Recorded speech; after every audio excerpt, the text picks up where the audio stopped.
Okay, good. Right. Well, let's not lose any more time. Let's jump on in. I'll pray for us if that's all right. And then I'm going to turn over to Josh, who will introduce our teacher this morning. All right, pray with me, please. Father, we give you thanks for this weekly opportunity we have had to meet together, to read together, to think together, to work out together what it means to be your people in the context of your creation. We pray you would continue to enlighten our minds and our hearts so that we might participate better as fellow creatures in your creation. We pray that you would be magnified in our thinking, in our feeling, and in our doing as we move from this time together. We pray these things in the name of Jesus. Amen. Amen. All right, Josh.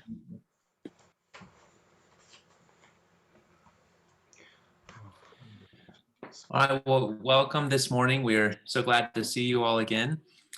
And we have a special opportunity today. We'll be hearing from Dr. Jenny Howell. Many of you, of course, already know her. And she is, I'm sure many of you are aware, the inaugural director of Truett's new program in theology, ecology, and food justice. So some of the issues that she'll be talking about with us today are very close to her own practice and teaching and really important activism in our community. So you might remember last time we were thinking about one way to practically and attentively love creation in Christ with our own Joel Edwards. And in that case, we were thinking about how drawing can become a form of spiritual contemplation to help us better be attentive to the wonder of God's creation and to encounter him through it, and how that can develop patterns of affectionate love and care in us as well. And some of you shared your drawings from that session. I hope others of you will also feel inspired to share them because it's beautiful to see them on the website. I'm looking at them right now. Today, we're going to be coming into an historical perspective that has great importance for us still. At least for me, it was new to learn just how important agricultural community and sustainability were to the civil rights movement, and particularly through Fannie Lou Hamer and her work. And as Jenny Howell will help us appreciate today, this came out of her conviction as a Christian. The last of our classes is going to be focusing on work to which Jenny is also directly connected at the World Hunger Farm. And many of you also have connections there, many other people, several other people in Dayspring. And so that will be our last section next time, our last session next time. We'll be thinking about how we might grow and eat lovingly and sustainably, and how the World Hunger Farm in our community is teaching people and practicing some of that right here. So those are just a few words about where we've been and where we're going. And now it's my delight to turn it over to Jenny as she will lead us into thinking about Fannie Lou Hamer and her importance for us still as well. So thank you, Jenny, for speaking with us today. Thanks for having me, Josh. It's good to be with all of you this morning. I really enjoyed this class this semester, as I suspect most of you have as well. What I want to do today is offer a theological reading of the life of Fannie Lou Hamer and to look at her as a saint of the Christian church. And to do that, I want to just hearken back briefly to the series that I led last Advent. Some of you were part of that. We read Lives of the Saints over the course of Advent. And I pointed out during that time, and I just want to remind us again this morning, that when we look at the lives of saints, what we're doing is not what I was told growing up in a very Protestant household, worshiping saints. Rather, the saints in the Christian tradition function in a really important way for us. And here I'm drawing from the teachings of a very old church father, Ignatius of Antioch, who, when he was being dragged in chains on his way to Rome to be made a martyr, wrote a letter to the church. And he said in this letter, as he was contemplating his coming martyrdom, he was thrown into the Colosseum and torn apart by lions. He wrote in his letter, he said, "I pray to God that my life may be one living word that points to the Word, who is Jesus Christ." I find this a very profound statement, that the task in front of us in our lives, in the lives that we lead, we're called to be one word. We don't have to be, we're not Jesus. We're not ever going to be Jesus. The saints are not Jesus. But the saints point us, their lives are living words that direct us back to the Word, who is Jesus Christ. So it's in that spirit that I want us to turn to Fannie Lou Hamer this morning. And so our task is going to be, what is her word? What is her word to us today that points us to Jesus Christ? And so to do that, I had you read an excerpt from a book. Let's see, I've got it right here. It's called Freedom Farmers. It's written by Monica White, who's actually a sociologist. This was not a theological text. You might have been wondering, why are we reading this for Sunday school? But it is an account of different African-American thinkers and leaders who helped shape agriculture in the United States. So we're going to take this historical reading and we're going to read it theologically together this morning. At least that's the goal. So to do that, first of all, I think it's a good idea to have a bit more background on who Fannie Lou Hamer was. And to do that, I have a PowerPoint, and we're going to pray that I know how to do this. Technology, as I was telling Josh and Brett at the beginning, is not my forte. So I have my tech advisor here with me in case this doesn't work. So hold on just a second, and I'm going to show you some pictures of Fannie Lou Hamer. All right, already screwed up. Screen at the bottom. And now select that thing, whatever it is. Where did it go? What is it actually? Is This it PowerPoint? Mhm. Can I select that? No. Start over. Hold on, just bear with me. Sorry, guys.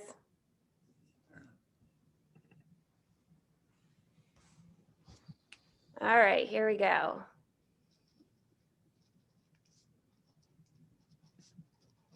All right, can you all see this? Okay, great. All right, so here she is. This is Fannie Lou Hamer. Fannie Lou was born in 1917 in Ruleville, Mississippi, part of Sunflower County. It's one of the poorest counties in Mississippi. She was the 20th child to her parents, and she was always very proud to say, same mama, same daddy, 20 kids. So you want to talk about female strength, we could begin by looking at Fannie Lou Hamer's mother. They were tenant croppers on a plantation in Mississippi, and she began picking cotton at the age of 6. And she recalls as a little girl, the plantation owner giving her incentives that if she could learn how to pick, I think it was something like 50 pounds of cotton by the end of the week, he would give her a box of Cracker Jacks. And so she did this. And then the next week he would up the amount to the point of that by the time she was a full grown woman, she could pick up to 200 to 300 pounds of cotton a week. She married at a young age, Pap Hamer. And early in their marriage, she had some complications and with her body, and she went to the hospital. And when she came out of the hospital, she discovered that she had been sterilized while she was in the hospital. This was a common procedure in the 1930s and 40s in Mississippi. It was so common, it was called the Mississippi appendectomy. where African-American women would go into the hospital for one condition and would come out and find out that they could no longer have children. It was part of a sterilization project that the state had. This left her brokenhearted, you might imagine, as the mother, the 20th child of a mother of 20. In later years, civil rights activists would come to call her the mother of the civil rights movement. She was known for her maternal spirit. She was known in those moments of fear and real fear that she faced, violence that she faced. She would lead those around her in songs, gospels, spirituals, to remind everyone why they were doing what they were doing. So in many ways, I consider her the mother of the civil rights movement. She did go on to adopt 2 children. And then her oldest daughter died and left 2 young children that she went on to adopt as well. So she was a mother, but she was never able to conceive children. So the question becomes, how are we going to read Fannie Lou Hamer's life? And the section that I had you read today was on her later work. But before we get to the later work, it's important to know why she became such a significant figure in the civil rights movement. It wasn't because of this farm. In fact, I've taught Fannie Lou Hamer for years, and I didn't even know about this farm until this summer. She's most famous for a speech that she gave at the Democratic National Convention in 1964. It's pretty extraordinary, and in fact, if I can pull it off, we're going to listen to an excerpt from it here in a minute. In 1964, during the televised National Convention, Martin Luther King was president, and he stood up and advocated for voting rights for African Americans in the South. Now, technically, African Americans were allowed to vote, but there were so many hardships put in place that separated African Americans from the ability to vote. Interestingly and significantly to our story today, some of the barriers to voting involved farming. This is not something that you would naturally assume would be the case, but in attempts to repress Black votes in the South, the powers that be in various counties figured out ways to keep African Americans from voting. We had things you probably know and are familiar with, things like literacy tests that they had to take. They had to pay full poll fees that sometimes were the equivalent of 2 weeks to a month's wage. But another thing that happened in the South was that when African Americans went to vote, those names were recorded and communicated to the USDA. The USDA, anyone know what the USDA stands for? Department of Agriculture. Yeah, that's right. So the US Department of Agriculture comes to life right after the Civil War. And its intention was to help support farmers in farming practices, to communicate new innovations in teaching, technology, to generate seed swapping, soil care, and at times to help subsidize farming when it was necessary. In later years, it would go on to subsidize non-farming to keep farmers from over-farming certain cash crops like tobacco or cotton. And that way, the prices of these kinds of crops the price wouldn't floor out, and farmers could still make a living. And the way that the USDA was formed was, I think, in really good intention. You get the teaching of farmers into the hands of local people. And so the USDA established tiny little county offices all over the United States where the county agent would be responsible for communicating education and funding to local farmers. In the South, this became a weapon. So the county agents were all white. And while in 1920, we had 918,000 African American farms in the United States, By 1999, we had 18,000. The USDA agents, even while their official statements from the department headquarters in DC was they would not discriminate, ignored those rules. And so what happens is the USDA began to communicate information to white farmers, began to give subsidies to white farmers, began to give technology to white farmers while leaving African-American farmers out. And this was a central way to control the economy of African-Americans in the South, to the point of where you saw in the reading today, the citizens of Ruleville, Mississippi, Sunflower County, were suffering from severe malnourishment and starvation.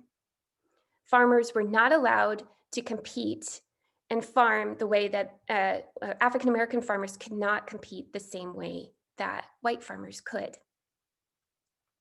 So this is the context that Fannie Lou Hamer grew up in.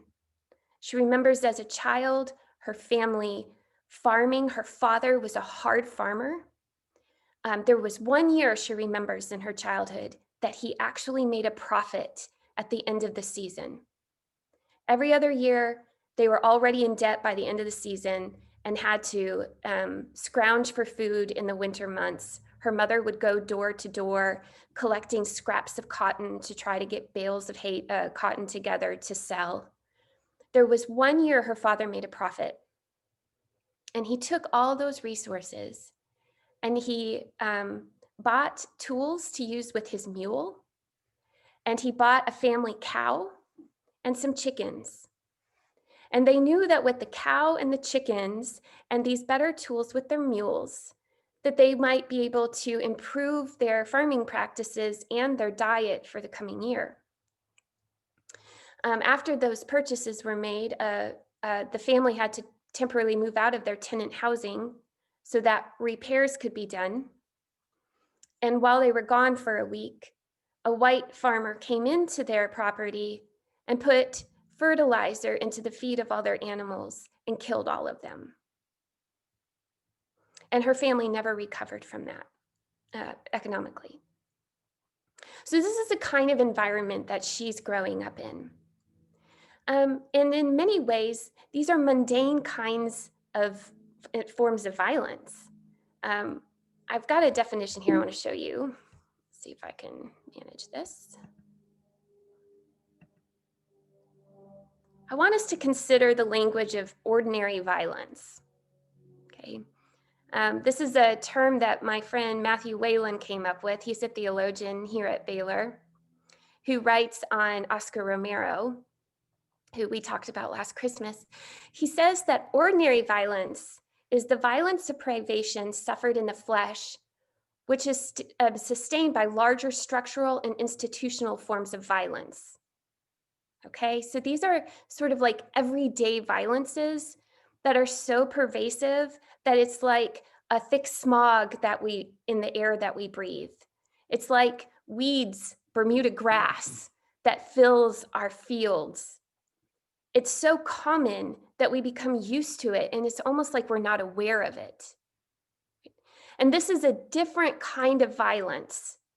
It should reframe how we think about violence as these kinds of eruptions of violence, like what we saw this summer with George Floyd and the reactions, where there's these flare-ups of violence. We tend to think of those as exceptions to normal life. Whereas what Fannie Lou Hamer shows us is that violence in her context was unfolding every single day.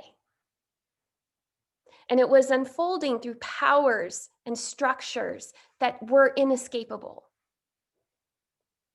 And it's in this context that she begins to speak out and name those ordinary violences. So she does this by beginning to get church folks to sign up to register to vote.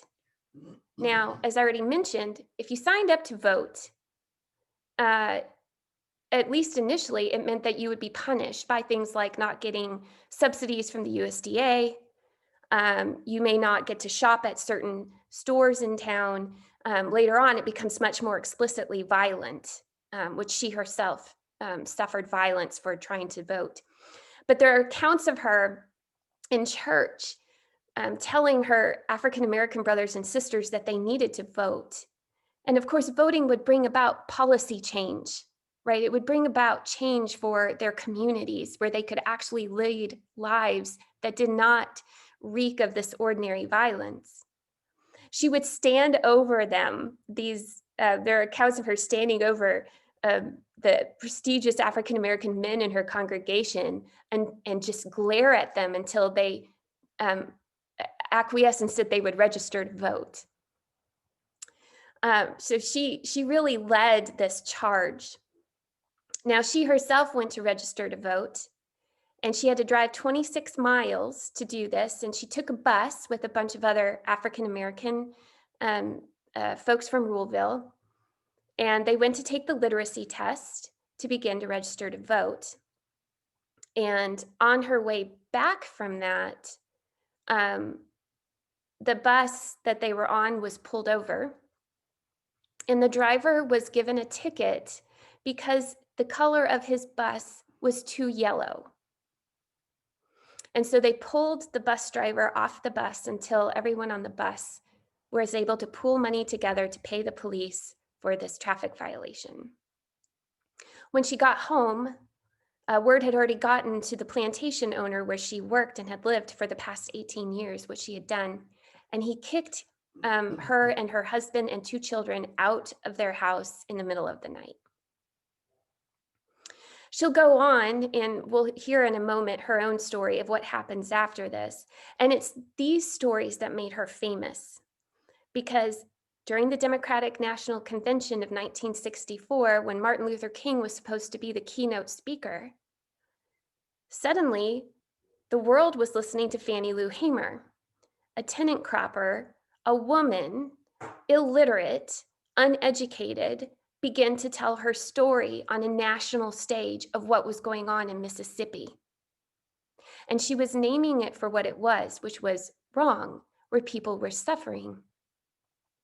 This so distressed Lyndon Johnson, who was president, that he calls an emergency press conference from the Rose Garden to get the film crews off of Fannie Lou Hamer at the Democratic National Convention. So all the camera crews leave Fannie Lou Hamer in the middle of her testimony to go over to the Rose Garden, where Lyndon Johnson stands up and announces that it's the 9-month anniversary of the shooting of John F. Kennedy. Who marks a 9-month anniversary? So the media figures out pretty quickly what had happened, and this whole plan backfires on Lyndon Johnson. And that night, across America, on every news channel, they played the fullness of Fannie Lou Hamer's testimony. This uneducated tenant farmer, female from Mississippi, tells the story of what's going on in the Deep South to the rest of the world. And it's from this testimony that we begin to see things like the Voter Rights Amendment of 1965 that gives protections to African American and other voters. It does not allow for discrimination against who gets to vote. It's a little bit long, but if it's okay with you all, I'd like to play her testimony, because I think it's very moving, and it will give us the groundwork from which we can begin to think about her work after this event in Rulesville regarding the farming movement. So if that's okay with you, I'd like to play it.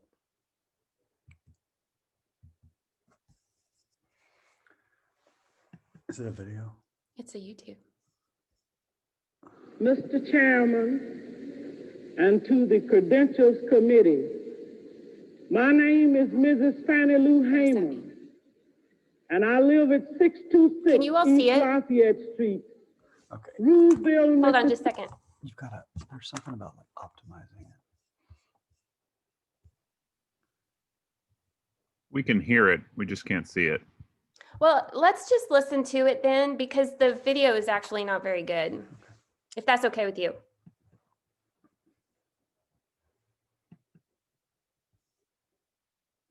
Mr. Chairman, and to the Credentials Committee.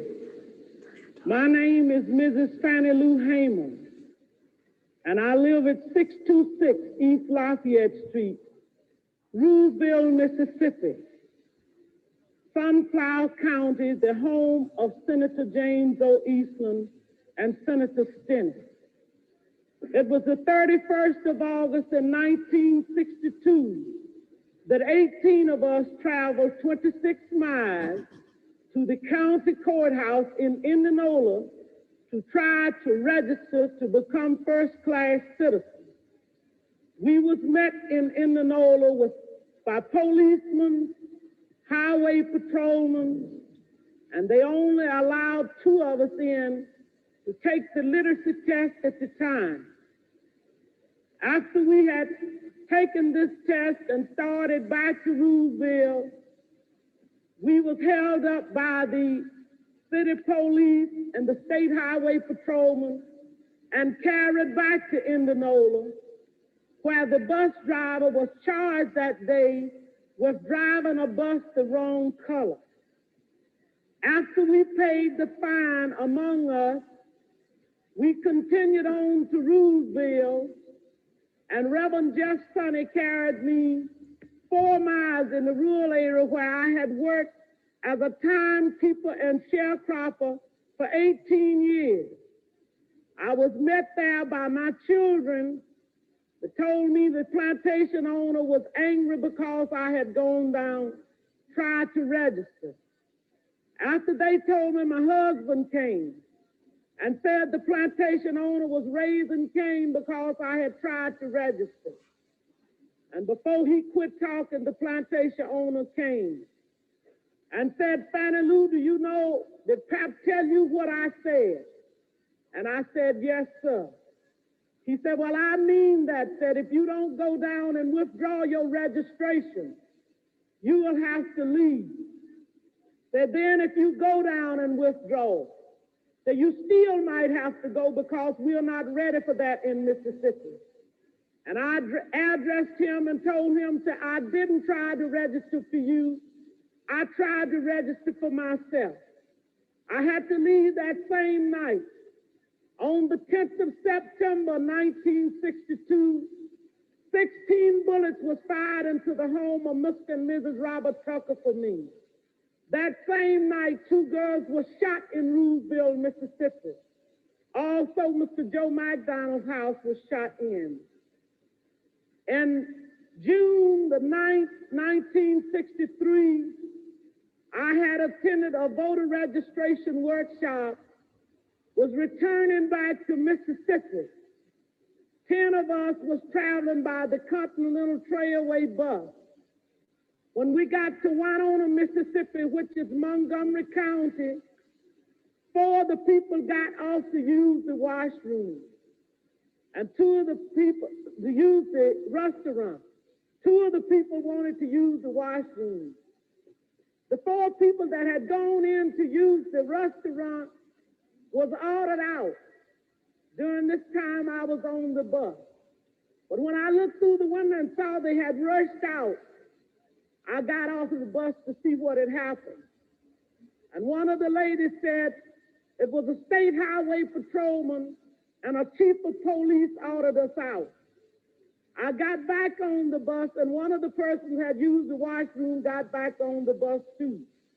As soon as I was seated on the bus, I saw when they began to get the 5 people in a highway patrolman's car. I stepped off of the bus to see what was happening, and somebody screamed from the car that the 5 workers was in and said, get that one there. And when I went to get in the car, when the man told me I was under arrest, he kicked me.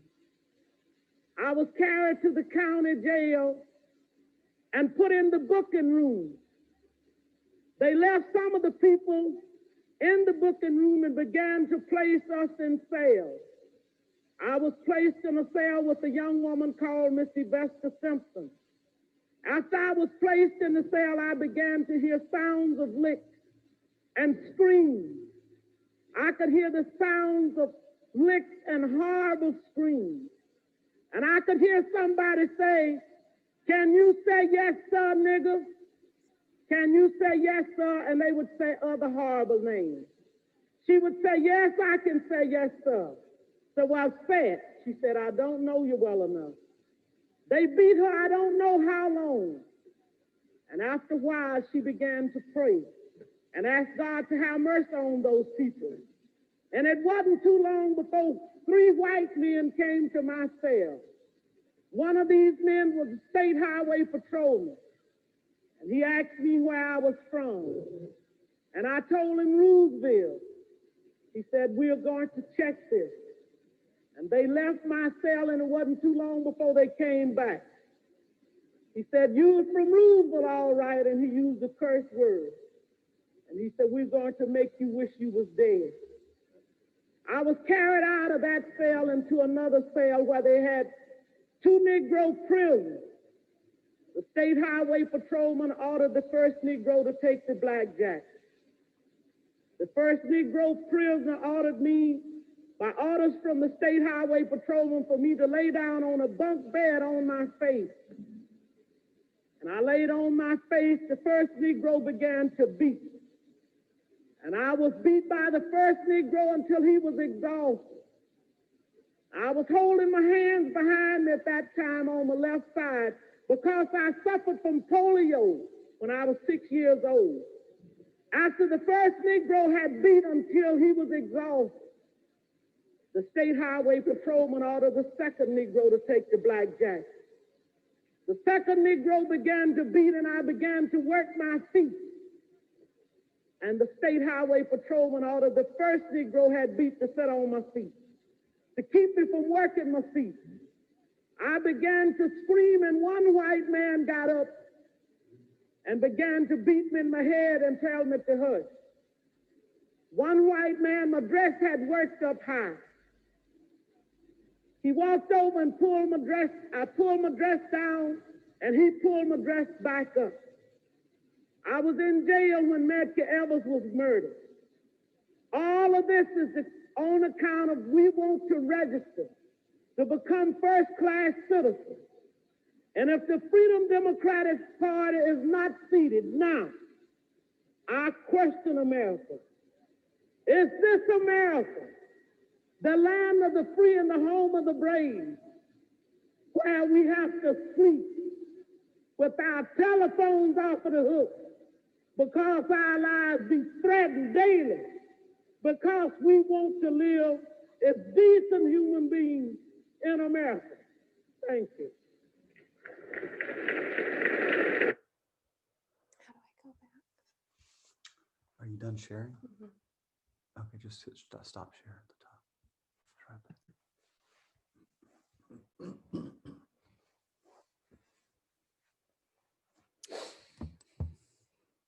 Just out of curiosity, how many of you have heard of Fannie Lou Hamer before?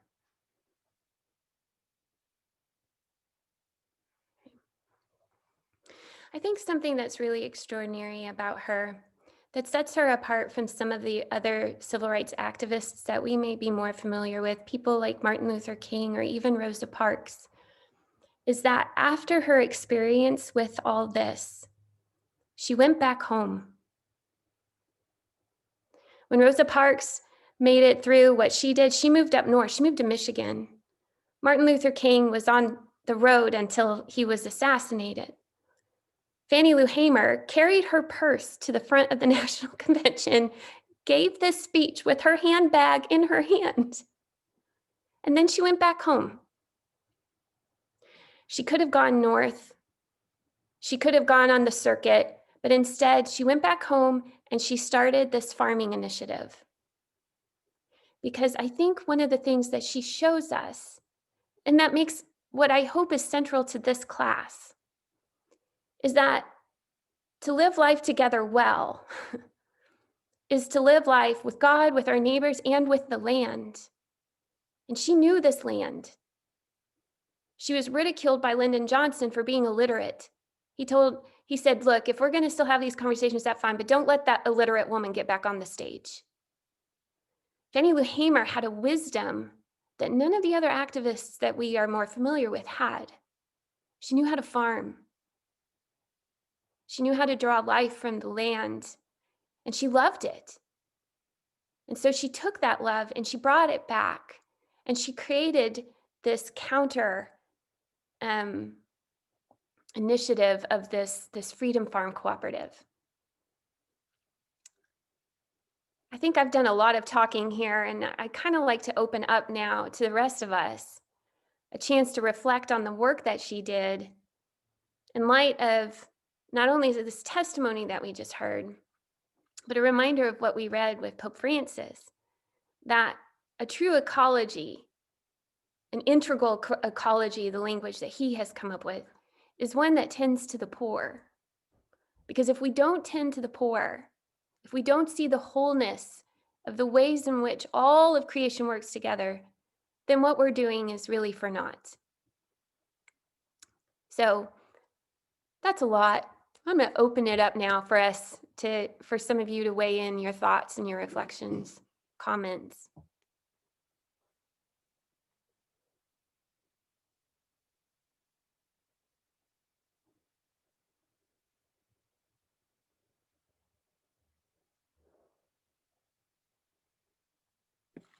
Well, I thought it was very moving. I've never heard of her before, so that kind of amazes me because I feel like I've read a lot of stuff about the civil rights movement and activists. So it's very moving, the testimony. What I'm reflecting on now is I've been working on trying to get people to vote.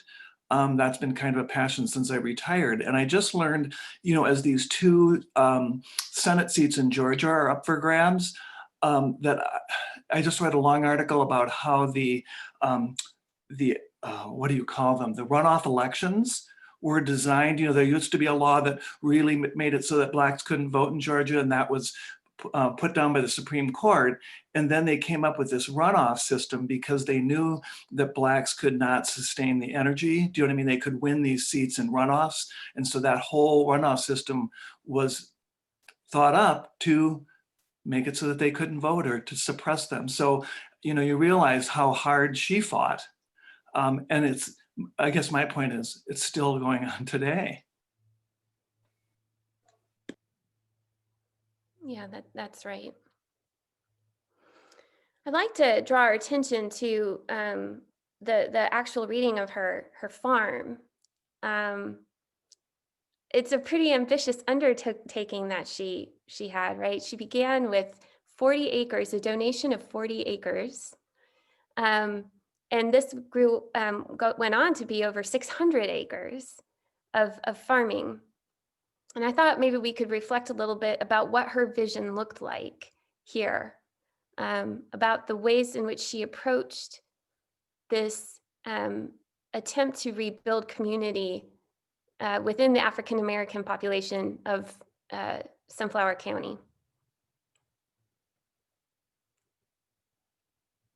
I was amazed. I had heard of Fannie Lou Hamer, but I had not known much about, if anything, about the farm. I was amazed how broad and wide the services became. They started with meeting this need and saw another need and another need and just kept growing so that there was a social service system. I don't know the history of the social services provided by the federal government to be able to, compare when those different or similar things started from the government, from this farm, but it's like she almost set up a model of what agencies could and should do when meeting the needs of the those in poverty or in dire circumstances. Yeah, in some ways, I think she might have overexpanded, which is part of the reason why it didn't ultimately sustain itself for long periods. Right. I think of the pig initiative in particular, and I think about the story from her childhood when her father's animals had been slaughtered by neighbors as a way to keep him down. Her belief that if everyone just had one pig, they'd be okay, because we all need bacon. Right? If we have bacon, we're okay. But you see that her initiatives were to give ownership and agency, right? And so the work that she does do is stemming from that continual attempt to create agency in an environment where every time they turned around, their efforts to create agency were taken away from them.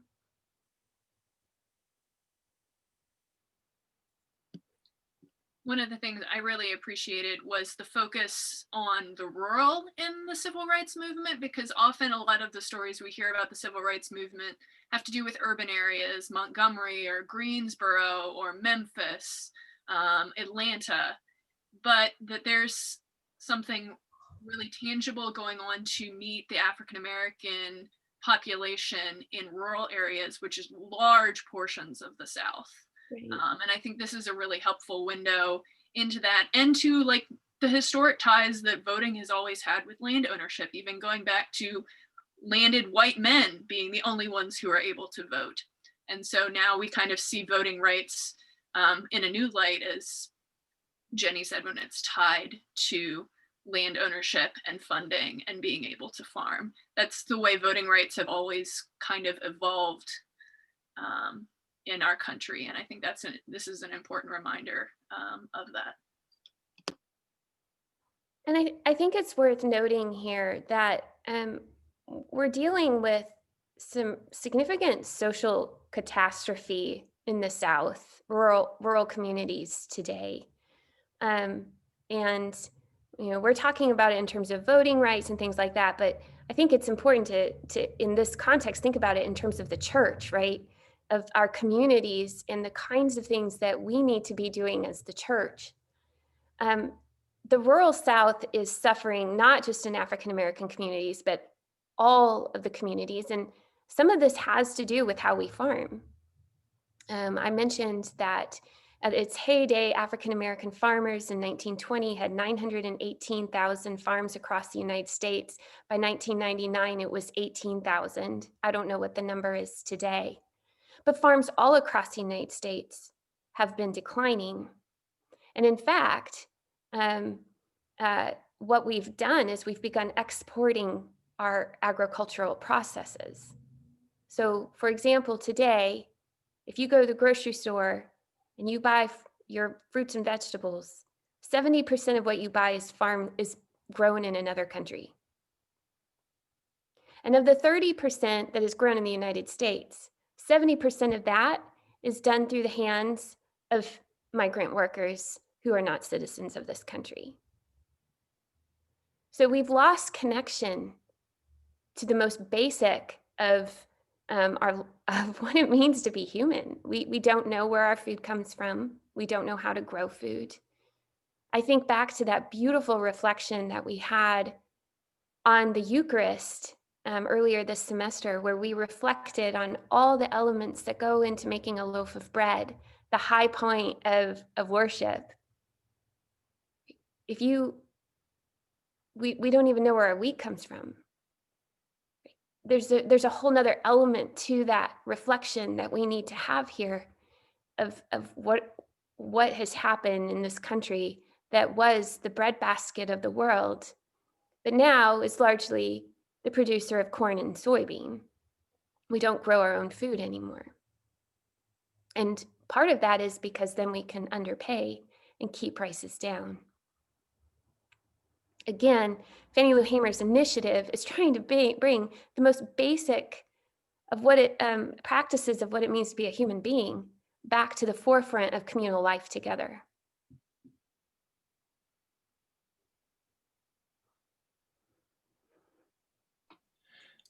Jenny, just want to say, I mean, it's very hard to talk about this without weeping, you know? I was just reading a novel I'll be teaching soon on by Helena Maria Viramontes, and some may have heard of this, Under the Feet of Jesus.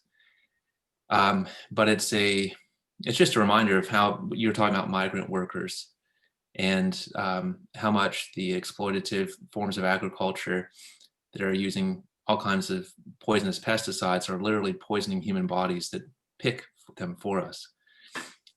So not only are we exporting agriculture, but what is done here depends upon a literal poisoning of human bodies and land.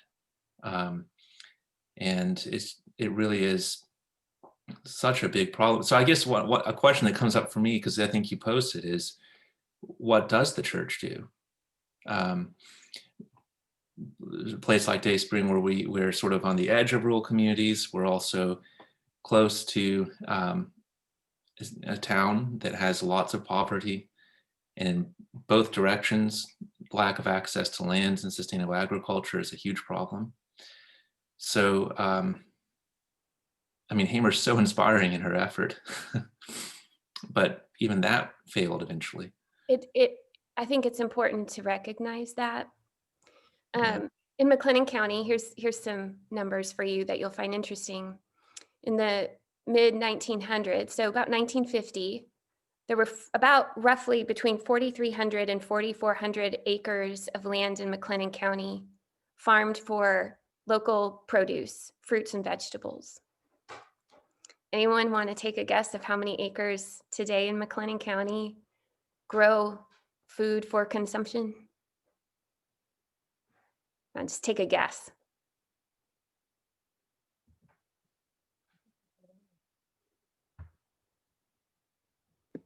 Zero.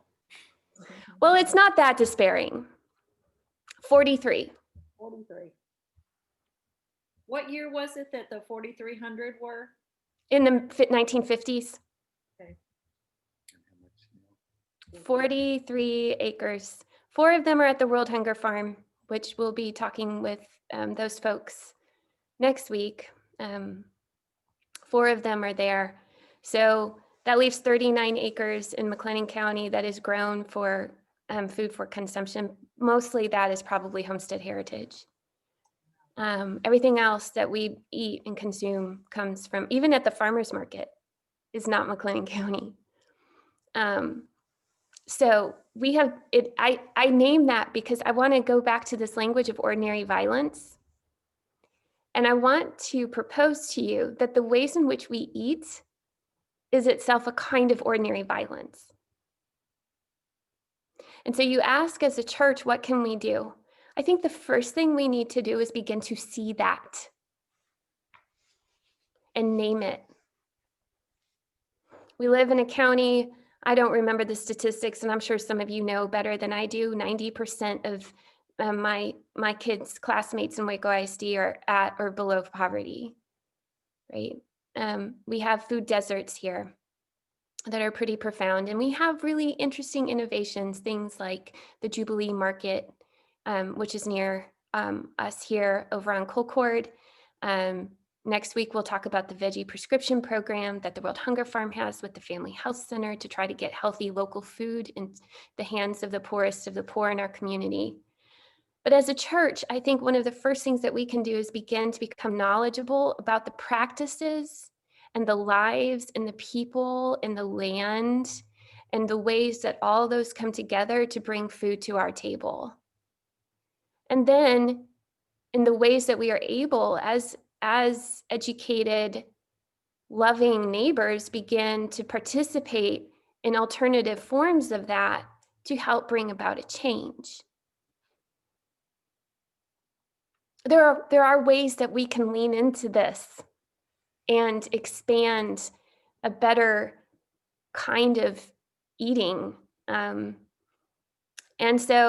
again, I think what we've done this semester, and I hope we continue to do, is reflect on how eating itself is a theological act. That brings in all of the cosmos, like we read about with that reflection on the Eucharist. Sorry, I didn't mean to cut you off. So Jenny, I just wanted to mention here in our community of Cottage Grove, our church got a really large grant. And what they were able to do, it's our Earth and Social Justice Committee, was got these 4 different bags of good soil and started vegetable starts. And then there were over 1,000 of them. And then they distributed them to families so they could just plop them in the ground and grow tomatoes or peppers or whatever. So it's one way of people, helping people grow their own food that ordinarily would not be able to afford good produce, even ordinary produce. Yeah.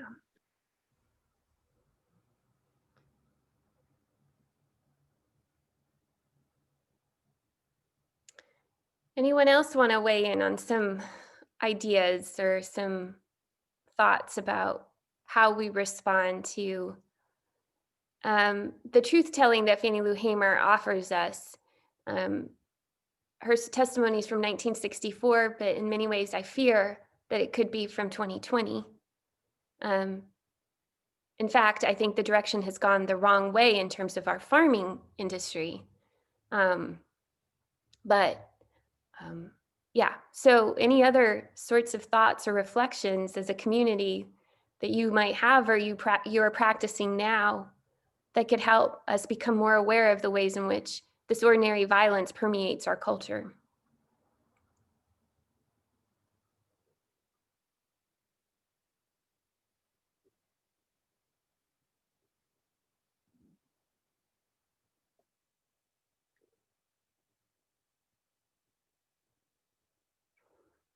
All right, I'm going to call out someone.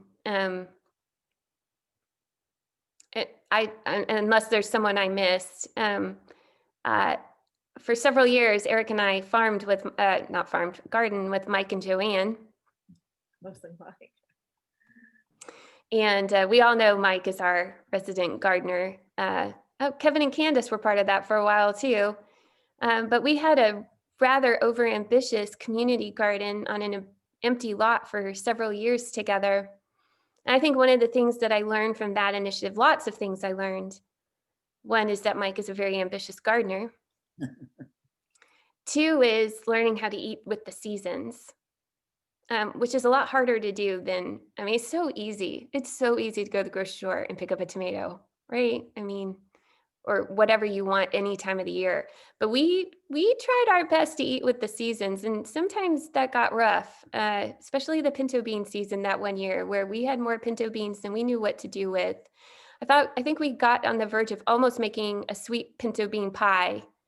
But that's when Mike put his foot down.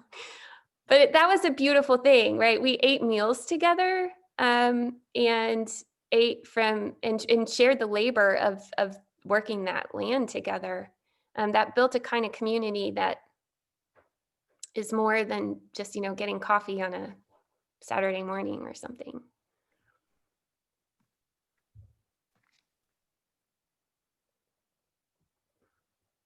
That's one example. I might add that even with the food baskets that we're doing with Greater Ebenezer for Thanksgiving, that when we started this partnership about 5 years ago, our question to them was, how can we support you ministering to the community around your congregation?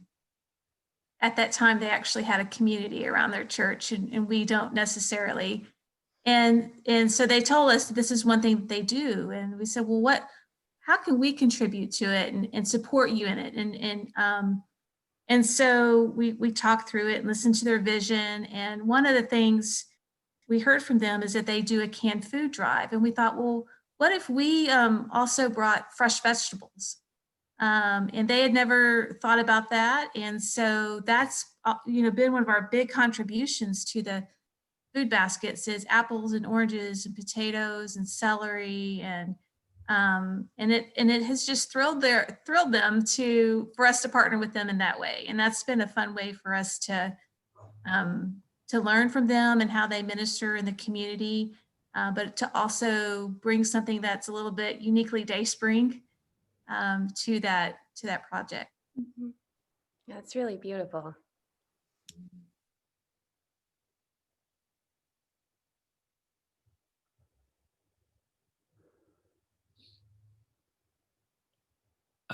I don't want to leap in too much, but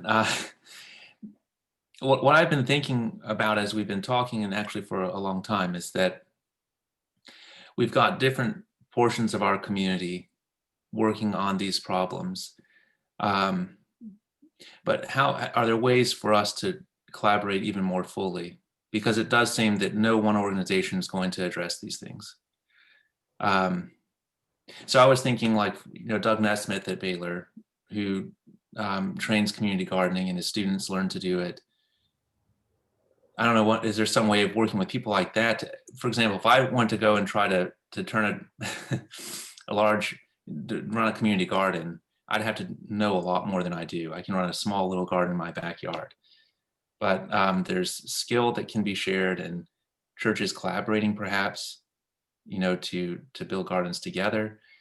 I don't know, I don't want to put you on the spot, Jenny, but it seems like we can have those kind of collaborations with the World Hunger Farm and churches.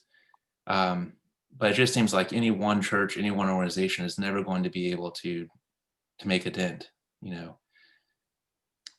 I think that's right. I think reflecting on our congregation, though, it's just a really beautiful thing of seeing the faces of the people who come together on a Sunday morning to worship and knowing what they're doing during the week.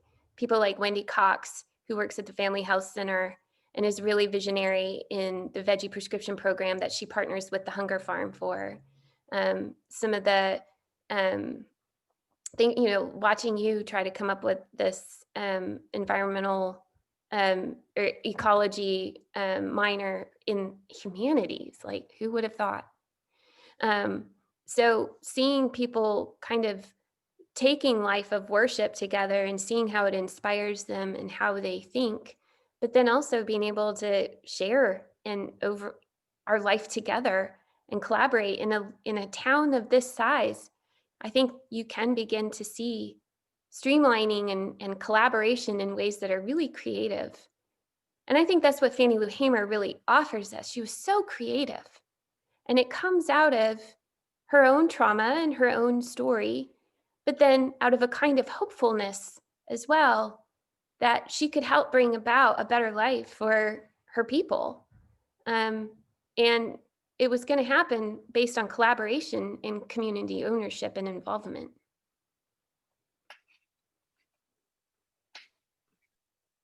One of the things I think that this whole study is doing for me, and what I think Fannie Lou Hamer probably epitomizes as well, is a real commitment to being I think our world has gone in such a way that loving our neighbor sometimes can feel overwhelming because the whole world is our neighbor. I mean, what does it mean to love people all over the world? But to localize that, I mean, I think that's what I'm being invited into, is to really see my calling as being much more localized. And the land is local. Land is right here under my feet. And and so there's probably ways that we have to not to be overwhelmed by what it means to love the world around us as much as to love this place right here. I think you drawing us to think just locally here of Waco is really helpful to me. Yeah, I want to say something. I know we're running out of time here, but I want to address that because I think that when you think of the big system, it's really easy to despair. And look, if every single one of us started gardening today, we're not going to change the world. It's not going to. So there's a real tendency to just wring your hands and say, well, then why even bother? I think this is part of the task of the Christian life, is to have hope, right? To have grounded hope. And the only way that those big systems are going to change is going to come from people who live lifestyles of discipline. And that kind of culture itself can be replicable in other places. People need to have something to look to. They need lives of discipline. I mean, I know, having lived in Waco now for 12 years, we have a lot of ambitious gardeners in March. The real gardeners are still around in August, right? There's a kind of discipline to these kinds of lives that it really is a daily kind of existence that we're being asked to live.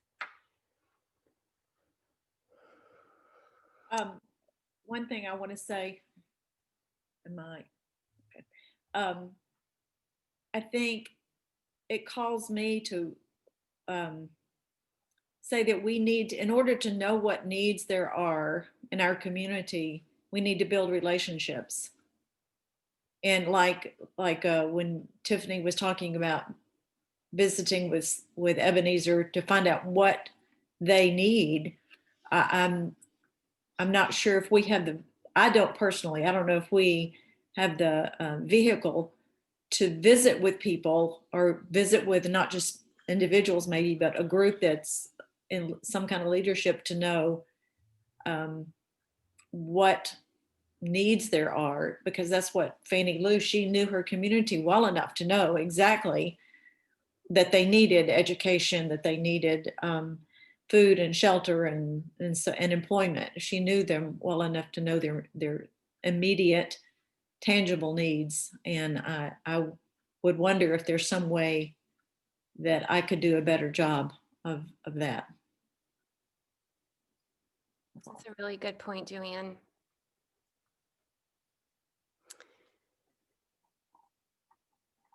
Well, friends, any other closing thoughts before we head out today?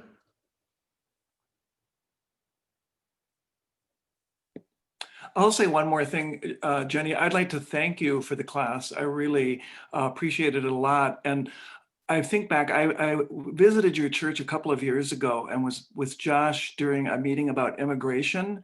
And I remember there was quite a lively discussion and people were kind of talking about, are we doing enough here at Dayspring, that kind of thing.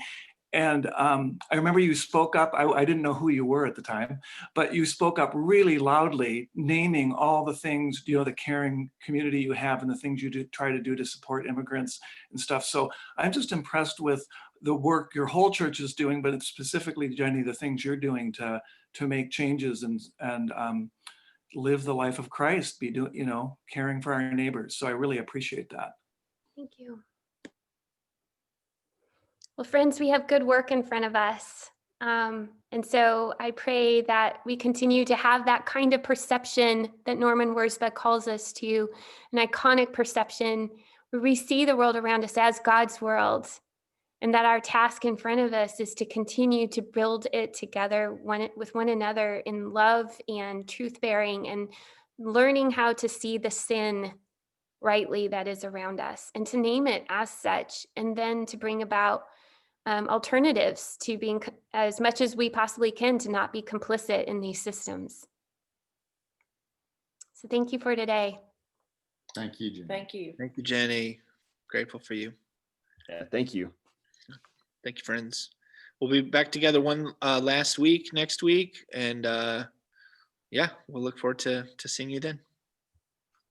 Have a good week.